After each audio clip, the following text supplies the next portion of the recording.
You're listening to the Options Insider Radio Network, the home of the Options Podcast. For more quality options programs, visit theoptionsinsider.com or search for Options Insider Radio Network in your podcast provider of choice. Listeners can also access all of our programming through our mobile app available in the iTunes and Google Play stores. Select programs are also available via live stream at mixlr.com/options-insider.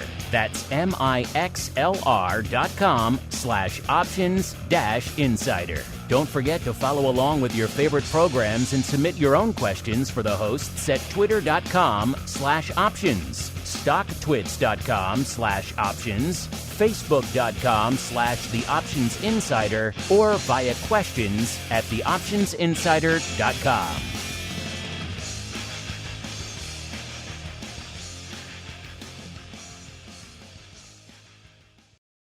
This is the Options Industry Council's Wide World of Options.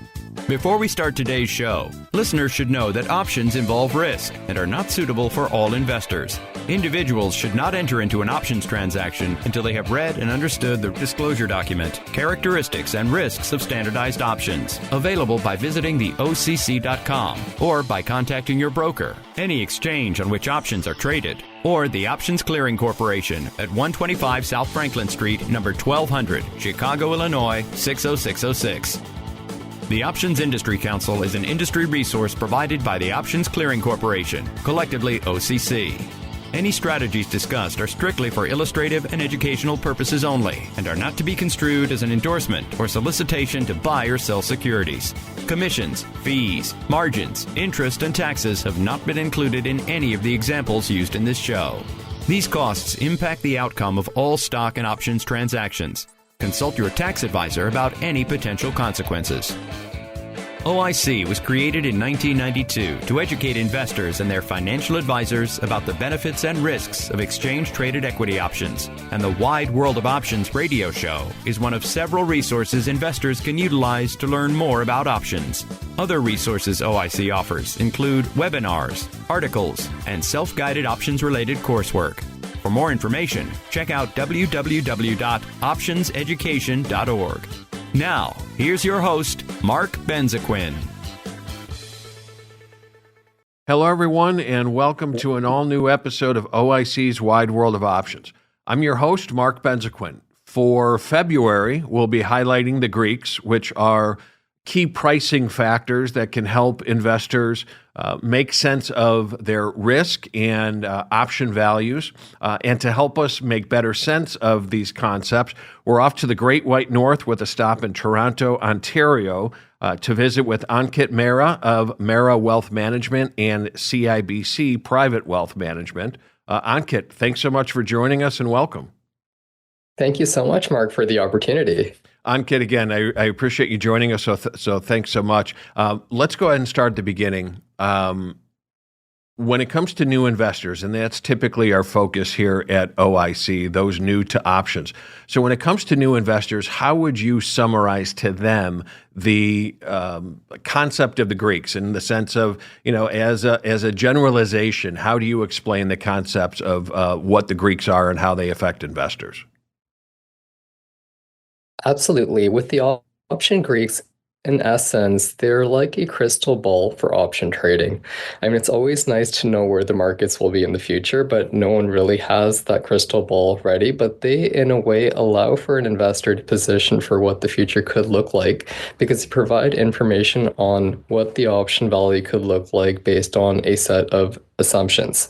Now, Greeks estimate future option values based on a small change in stock price, time, volatility, and other factors.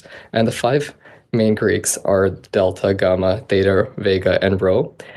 And they help us get a general understanding as to the risks involved in the option position. So I guess the main takeaway there is that they provide us with a crystal ball for foreseeing what may happen in the future and how we could respond to that. Right. One of my colleagues here at OIC likens the Greeks to kind of like the dashboard in your car, where you've got all of the gauges and it's showing you, oil levels, your speed, et cetera. And one of the things that he likes to say is you don't have to stick your head out of the window of your car to know how fast you're going. And the Greeks are kind of the same way. They give us this overarching idea of how our position might fare based on any of those changes that you had mentioned, stock price volatility, et cetera. So excellent. Thank you for that. Let's go ahead and look at that first one. You had mentioned delta. Now, delta is something that most people consider as a Greek that has kind of two ramifications, one of which being how much our option might change with every $1 change in the underlying price, and also the probability of that contract finishing in the money. So when it comes to delta, what's your take on that? How do you look at delta? Absolutely. So the most important thing with delta, as you rightly mentioned, is it responds based on how the underlying stock or the underlying asset is moving. So normally, as far as in the money is concerned, or even if we consider multiple factors, we normally like to consider things independently before we look at how different factors would respond with delta. So delta on a standalone basis, let's say if a stock price were to go up $1 and a delta is 0.5, then we would expect the option to move up by 50 cents. That is on a standalone basis, but we know that in the world, it's not just delta alone that is moving the price. There's so many other factors that are involved, whether it's the time value, whether it's the volatility in the market. There could be a gamma as well. So if we look at it on a standalone basis, then delta basically shows us how the option would move if the stock price were to move, just based on that first derivative. Yeah, and you bring up a good point, the standalone basis. When we look at the Greeks, we kind of look at a snapshot in time, right? This specific moment is how your option might change with, as you had mentioned, the $1 change in the underlying price. But there are other factors moving. There are more moving parts than just that stock price. So, yeah, I'm glad that you brought that up. It is just really a snapshot at that moment in time. Absolutely. I mean, there are many different complex ways to look at it, but the easiest way specifically would be if we look at things on a standalone basis and see how in different scenarios how things would respond. Yeah. And what about so delta is going to be that expected change in the option value based on a $1 move in the underlying, and that's generally the agreed consensus or agreed opinion that most people have as to the definition of delta. What about the other one that I mentioned, probability of the option finishing in the money? What does that mean to investors? Right. So probability of the option moving in the money, there is a factor of time which comes into play. So the closer we are to the expiration date, the less time that we have till that option matures, that has an impact on the delta overall. So for example, if the delta is 0.5 for an option, which is 2 months out, but then all of a sudden, if we're looking for shorter term options, which are a month or even 2 weeks to maturity, then in those cases, the delta can be impacted. Instead of 0.5, it might be 0.4 or 0.3, just given the fact that the probability of the stock closing in the money by that period, given that decay in time value or less time value, would automatically be impacted. As I mentioned, many variables do come into play when we're comparing how they would respond. But as far as delta is concerned, it would move basically with the options, and as they move more and more in the money, then at that time delta is fairly close to 1, and it's moving with the stock or the underlying security. Mm-hmm. Right. And the higher the delta, the more correlated that option value is to the stock price. So the higher delta, that option value is going to move closer to, as you had mentioned, 1 than, for example, a lower delta out of the money option. Another thing that you mentioned in terms of time, when we're trading options, and particularly when we're buying options, we need something to happen, right? We need the stock price to move up. We need implied volatility to change, something like that. We need something to happen within that time frame that we have until the option expires. And the less time there is, the less valuable that option is, because we've got less time for what we need to occur to actually occur.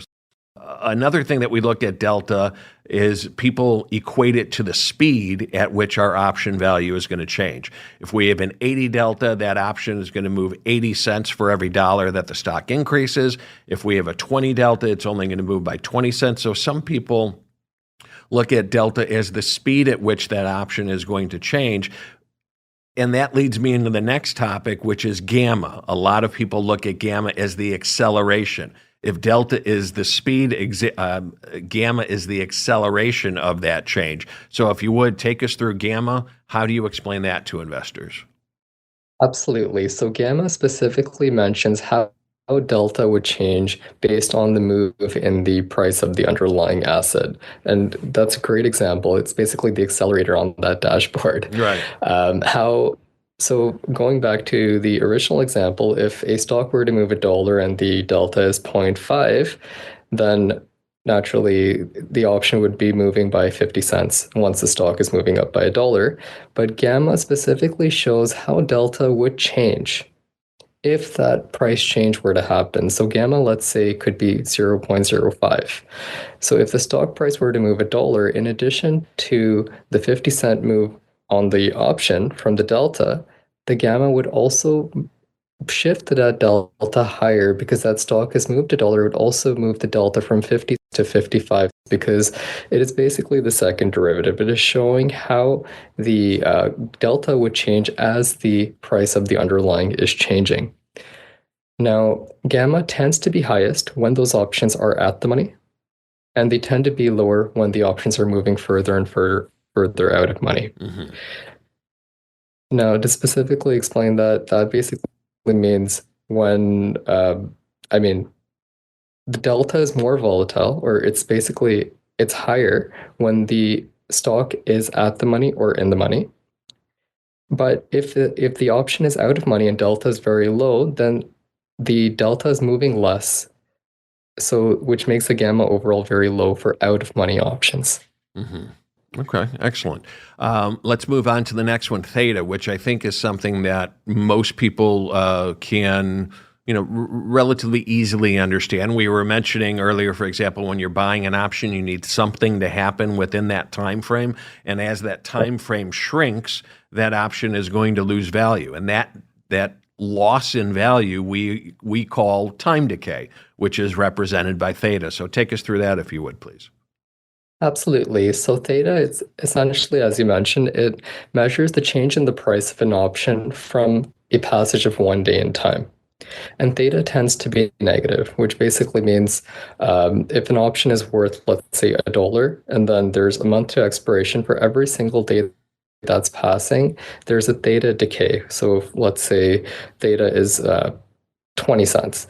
It's losing that every single day that is passing. So theta can be a friend for sellers, but it can be an enemy for the buyers, because you stole for buyers, they need to get two things right. Yeah, you stole my line there. That's what I always say, a friend to sellers and a foe to buyers. So I'm glad that we're on the same page with that. Thank you. Yes. Yeah. Now let me ask you this. So you're saying, theoretically, if theta was 20 cents, that option is going to decay. That's going to lose value 20 cents each passing day. But that rate of decay isn't constant, meaning that for longer term options, that rate of decay may be very, very small. It might be fractions of a penny a day. But as we approach expiration, including on expiration day, that theta accelerates to where if that option is at or out of the money, theta is going to wipe out the entire value of that contract. Is that right? That's absolutely true. And that's why when we're selling time or when we're buying time, the theta tends to be lowest for, as you mentioned, the longer duration options.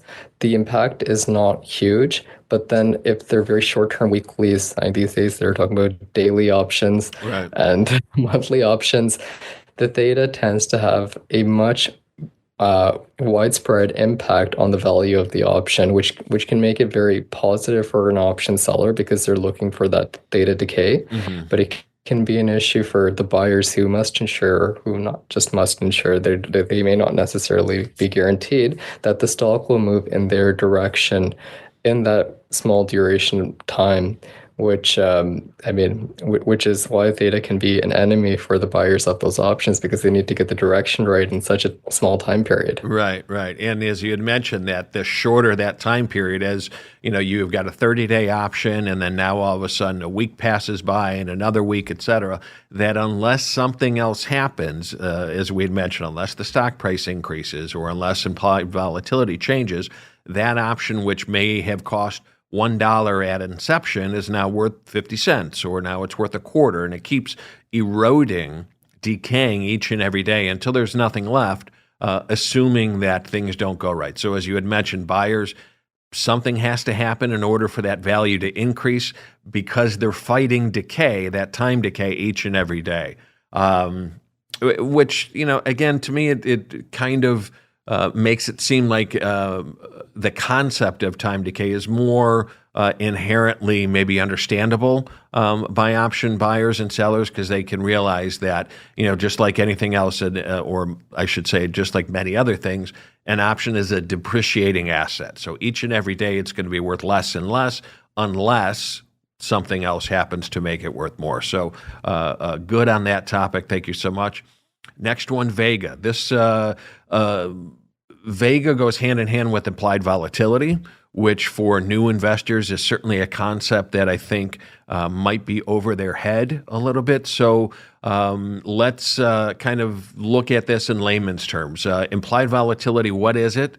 And how does Vega work hand in hand with that? Right. So just starting with the implied volatility, that essentially reflects the market's view of the likelihood of a change in the stock's price. Now, it is derived from the option price and shows the expected volatility of that underlying asset. And higher implied volatility typically means higher option pricing, just given the fact that there's a higher chance or greater potential for larger price movements in the underlying when there's higher implied volatility. So as far as Vega is concerned, it's just specifically measuring the sensitivity of the option price to changes in the volatility of the underlying asset day to day. And as I mentioned earlier, higher volatility increases that likelihood of achieving, let's say, having those options reach at the money or in the money, which is why option premium tends to be higher in periods of high stress or high volatility in the market. If we have an impact, that's all of a sudden where you see that options inflate, even the short-term options, even the short duration options, or even long-term options. Vega tends to increase the option premium as there's more potential to make a profit if that underlying move does take place in the market. Yeah, I know that there's I know that there's a saying that when it comes to the market, you know, things slowly get more expensive, but you know, quickly get cheaper in terms of, you know, market crashes, and because of that reason, you'll see a lot of people, and this is kind of an extraneous concept or tangent that I'm going on, but there's something called volatility skew, where more people are willing to pay more money for downside protection against market drops as they would be, you know, for out of the money calls, for example. And what all that means in terms of Vega is that as that market uncertainty increases, right? Maybe as demand for option increases, implied volatility is going to increase, and that Vega is going to change simply because of that uncertainty. As Vega is higher, it means that your option prices are going to be higher with every change in implied volatility. If Vega drops lower, things are going to get cheaper, and it affects calls and puts equally, right? So it doesn't necessarily matter if you're talking about long calls or we're talking long puts or short options, et cetera. Vega affects all options equally. Isn't that right? That's absolutely correct. It has the exact same impact for both calls and put options.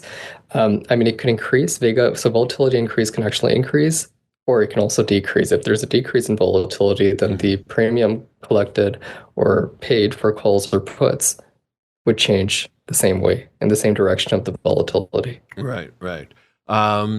last one. Let's talk about Rho. Rho is the option sensitivity to interest rates. It's generally the most overlooked Greek. And in my opinion, it's simply because interest rates don't change every day. Interest rates don't change every minute, right? Like stock price does. Or they don't change every day, like, time decay. So, days ticking off the calendar. Interest rates change seldomly. So for shorter term options, there may not be a change in interest rates at all throughout the life of that contract. Whereas a LEAPS option with maybe a 2-year maturity, obviously there's going to be several opportunities for interest rate changes. So if you walk us through Rho for a little bit and let us know how would you explain Rho to an investor? Absolutely. So Rho, as you rightly mentioned, it measures the sensitivity of the option price to changes in interest rates. It doesn't have as much impact on shorter dated options, more so longer dated options and LEAPS, which are more susceptible to interest rate changes through time. Now, they tend to have more significant impact the longer you go, but at the same time, they treat calls and puts differently. For example, call options, they have a positive Rho because as interest rates rise, the present value of the strike price decreases, making it less costly to exercise the option in the future. And this increases the value of the call option. Whereas in the case of put options, they have a negative Rho. They're negatively impacted by a rise in interest rates. That's mainly because the present value of those strike prices is lower 2 years out or a year out for that option compared to today. And just to give an example there, if we have a stock which is trading at $100 today, the right to put that stock onto someone else a year later, 2 years, if we buy that put option, is a lot lower if interest rates are higher, which is why the time value of money comes into play in Finance 101. Right. So that's why put options have a negative Rho when interest rates increase, whereas call options have a positive Rho. And that's how Rho has an impact. But again, as I mentioned, mainly longer duration options, it doesn't really have much of an impact for short-term options. Right. Excellent. Well, Ankit, thank you. This was terrific. I really appreciate your time. Thank you so much for joining us. No, thank you so much for the opportunity, Mark. Yeah, they're great. And ladies and gentlemen, that's going to do it for today's episode. I want to once again thank our special guest, Ankit Mehra of Mehra Wealth Management, live from Toronto, Ontario. So thank you for taking the time to sit with us today, and to all of our listeners out there for their continued support of our Wide World of Options program. Take care, everyone, and we'll be talking with you again very soon. You've been listening to the Options Industry Council's Wide World of Options. If you have questions about anything you've heard on today's show, email options@theocc.com or visit www.optionseducation.org and chat with OIC's Investor Education team. Interested in connecting with OIC on social media? Subscribe to the OIC YouTube channel, like them on Facebook, follow them on Twitter at options.edu, and follow their page on LinkedIn. Thanks for listening, and be sure to tune in to the next episode of Wide World of Options. You're listening to the Options Insider Radio Network, the home of the Options Podcast. For more quality options programs, visit theoptionsinsider.com or search for Options Insider Radio Network in your podcast provider of choice. Listeners can also access all of our programming through our mobile app available in the iTunes and Google Play stores. Select programs are also available via live stream at mixlr.com/options-insider. That's mixlr.com/options-insider. Don't forget to follow along with your favorite programs and submit your own questions for the hosts at twitter.com/options, stocktwits.com/options, facebook.com/theoptionsinsider, or via questions@theoptionsinsider.com.